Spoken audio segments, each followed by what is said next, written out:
बेटा जी, मैं नीरज खटक, पीजीटी हिंदी, केंद्रीय विद्यालय नंबर 1, हलवारा, आप सभी का आज के इस वीडियो में स्वागत करता हूँ। बेटा जी, आज हम जनसंचार माध्यम के अंतर्गत जो विषय पढ़ेंगे वह है संचार के तत्व एवं प्रकार। इस विषय को पढ़ने के बाद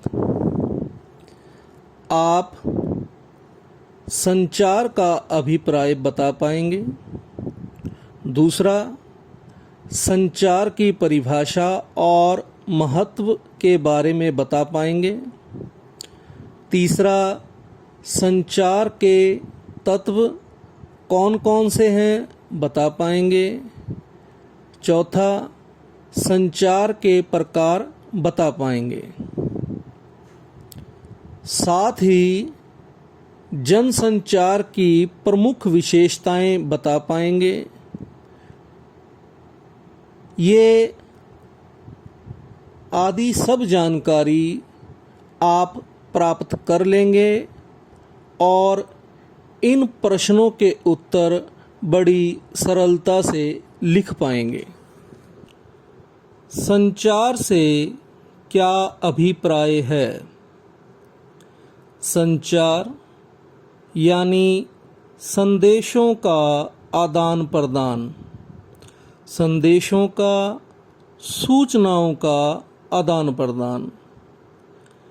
जनसंचार संचार का ही एक रूप है। जैसे बेटा जी, संचार में दो या दो से अधिक व्यक्ति सम्मिलित होते हैं, इसी प्रकार एक बहुत बड़े जन समूह के साथ संचार स्थापित करना ही जनसंचार है। संचार शब्द की उत्पत्ति चर धातु से हुई है, जिसका अर्थ है चलना या एक स्थान से दूसरे स्थान तक पहुंचना। यानी कि ये जो सूचनाएं हैं वह एक स्थान से चलकर दूसरे स्थान पर पहुंचती है। बेटा जी, आज यांत्रिकता का युग है, जिसने विश्व को एक ग्राम के रूप में बदल दिया है। आज विश्व के किसी भी कोने में यदि कोई घटना घटित होती है तो कुछ ही पलों में वह पूरी दुनिया में फैल जाती है और हमें उसकी जानकारी मिल जाती है। उदाहरण के तौर पर, यदि देश के या दुनिया के किसी भी कोने में कोई प्राकृतिक आपदा आती है या किसी तरह का कोई आतंकी हमला होता है या किसी तरह की कोई दूसरी घटना भी घटित होती है, तो कुछ ही पलों में उसकी जानकारी हम तक पहुंच जाती है।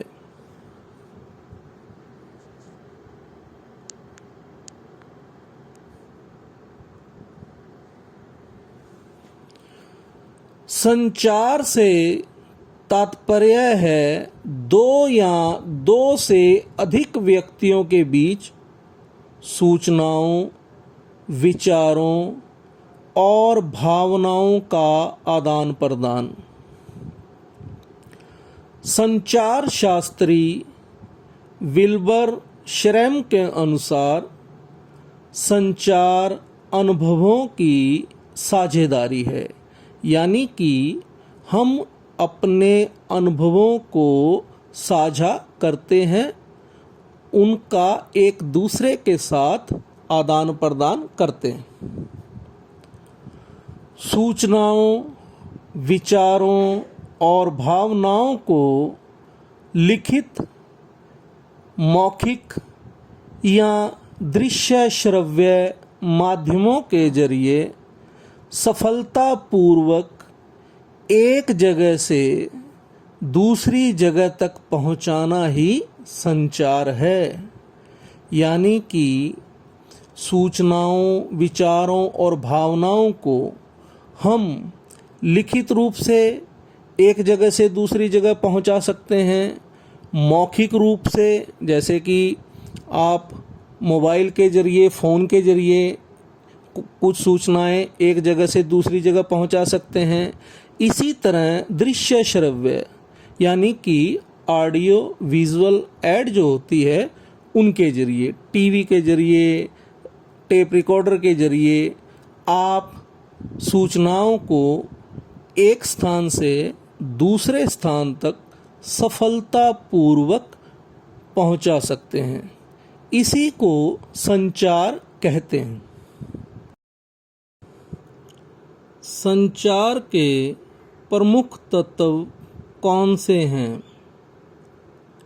पहला, स्रोत। स्रोत के अंतर्गत संचारक या प्रेषक आता है, क्योंकि संचार प्रक्रिया में प्रथम भूमिका प्रेषक की होती है, जिसे आप सेंडर भी कहते हैं, यानी संदेश भेजने वाला। दूसरा, एनकोडिंग।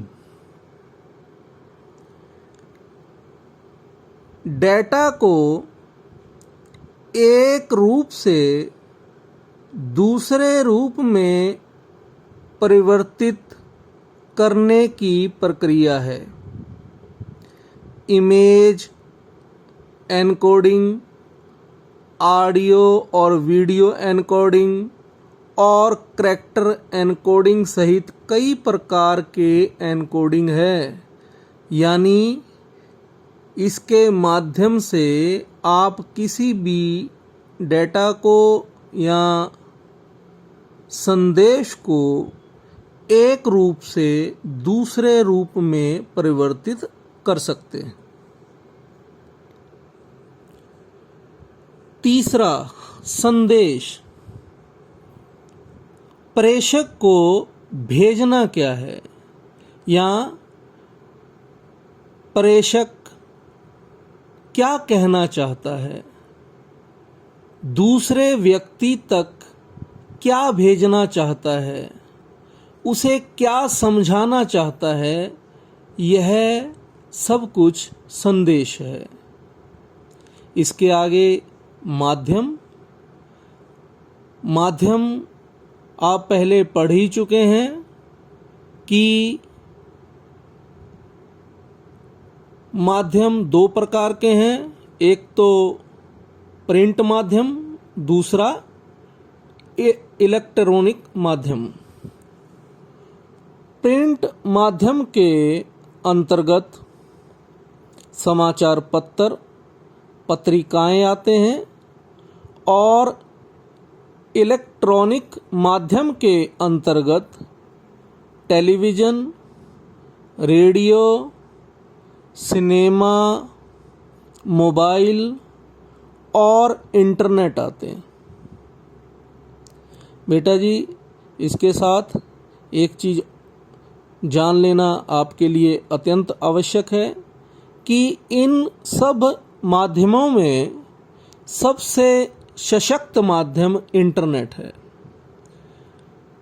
क्योंकि इंटरनेट के माध्यम से आप अन्य सभी माध्यमों से जुड़ सकते हैं। इसीलिए इंटरनेट सबसे सशक्त माध्यम है। आप कोई भी जानकारी किसी भी समय, किसी भी जगह पर प्राप्त कर सकते हैं। इंटरनेट के जरिए यह सब कुछ संभव है। इसीलिए इंटरनेट इन सब में महत्वपूर्ण और सशक्त माध्यम है।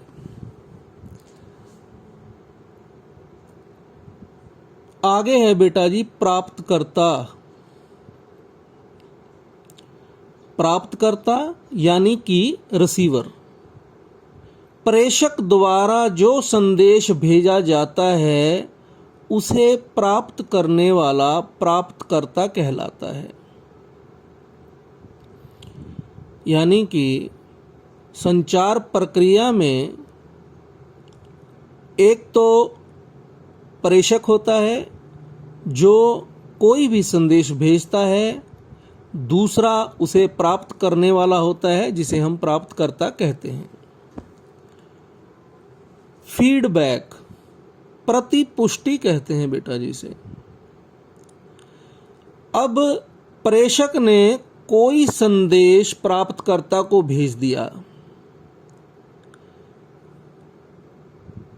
प्रेषक ने जो जानकारी संदेश के माध्यम से भेजी है, क्या वह ठीक ठाक प्राप्तकर्ता को पहुंची या नहीं, इसी को फीडबैक कहते हैं।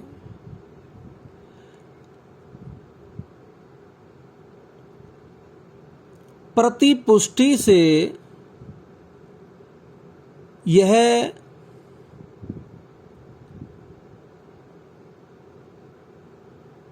सिद्ध हो जाता है कि प्रेषक ने जो जानकारी, जो संदेश प्राप्तकर्ता को भेजा है, क्या प्राप्तकर्ता को वह संदेश, वह जानकारी उसी अर्थ में प्राप्त हो गई है, इसे फीडबैक कहते हैं। अंत में शोर। शोर एक प्रकार से रुकावट है। जैसे कि आप टेलीविज़न पर देखते होंगे, कई बार पिक्चर चलते चलते रुक जाती है और दूरदर्शन वाले स्क्रीन पर लिखते हैं कि रुकावट के लिए खेद है। यानी शोर से तात्पर्य विभिन्न माध्यमों में आने वाली रुकावटों से है। इसी प्रकार रेडियो पर जब आप कोई समाचार सुनते हैं तो कई बार सरसराहट की आवाज़ आती है। यह भी एक प्रकार का शोर या रुकावट है। इसी प्रकार कभी कभार आप जब मोबाइल पे बात करते हैं तो नेटवर्क की वजह से कई प्रकार की बाधाएं महसूस करते हैं।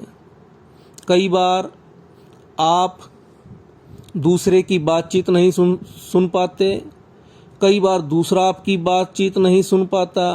तो ये सब संचार के प्रकार।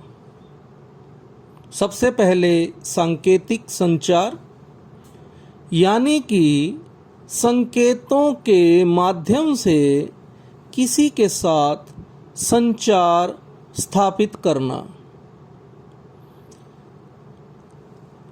रुकने का संदेश, आगे बढ़ने का संदेश, दिशा परिवर्तित करने का संदेश आदि सब संकेतों के माध्यम से संचार स्थापित करने की प्रक्रिया ही सांकेतिक संचार है। उदाहरण के तौर पर आप ट्रैफिक सिग्नल पर खड़े पुलिस कर्मचारी की भूमिका से भली भांति अवगत है। वह संकेतों के माध्यम से ही यातायात को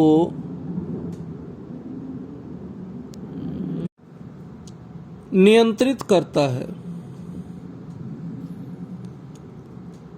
अमौखिक संचार यानी कि चेहरे के हाव भाव या शरीर के हाव भाव के माध्यम से किसी के साथ संचार स्थापित करना।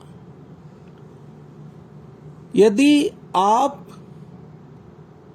किसी बच्चे को आंखें दिखाते हैं तो बच्चा तुरंत समझ जाता है कि उसे वह काम नहीं करना जिसमें वह लिप्त है। यह अमौखिक संचार प्रक्रिया है। तीसरा, अंतःवैयक्तिक संचार। कभी कभार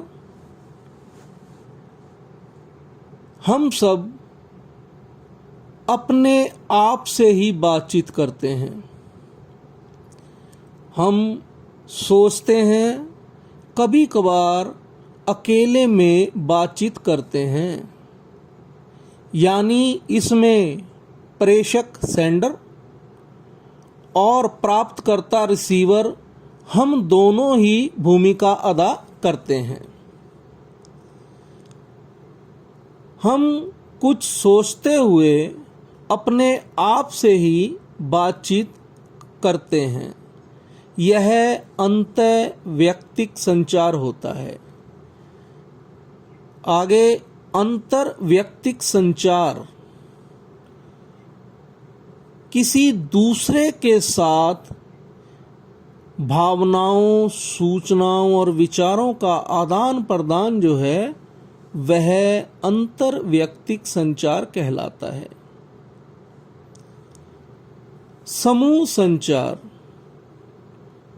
किसी समूह में किया जाने वाला संचार। बेटा जी, कभी कभार परीक्षा में ऐसा प्रश्न भी आ जाता है कि समूह संचार के 2 उदाहरण बताइए। पहला, कक्षा, क्योंकि कक्षा में हम समूह संचार करते हैं। एक समूह आपस में विचारों का आदान प्रदान करता है। इसी प्रकार जब अन्य उदाहरण आप देखेंगे उसमें पंचायत, विधानसभा, लोकसभा, राज्यसभा, ये आदि सब भी समूह संचार के ही उदाहरण हैं। अंत में जनसंचार। जनसंचार यानी कि जन समूह के साथ किया जाने वाला संचार। टीवी के माध्यम से, रेडियो के माध्यम से, किसी रैली के माध्यम से एक बहुत बड़े जन समूह के साथ, जन समुदाय के साथ संचार स्थापित किया जाता है। इसी को जनसंचार कहते हैं।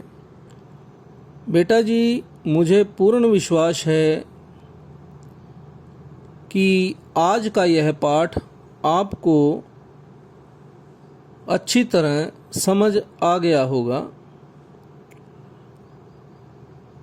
तो अब बारी है प्रश्नों की। इससे जुड़े प्रश्न आप बड़ी सरलता से उनके उत्तर लिख सकते हैं, ऐसा मेरा विश्वास है। तो सबसे पहला प्रश्न जो है, संचार से क्या अभिप्राय है? दूसरा, संचार की परिभाषा लिखिए।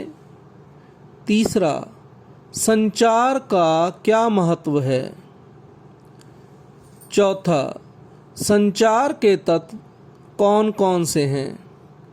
और अंतिम, संचार के कितने प्रकार हैं? तो बेटा जी, आज की इस वीडियो में बस इतना ही। धन्यवाद। आपका दिन मंगलमय हो।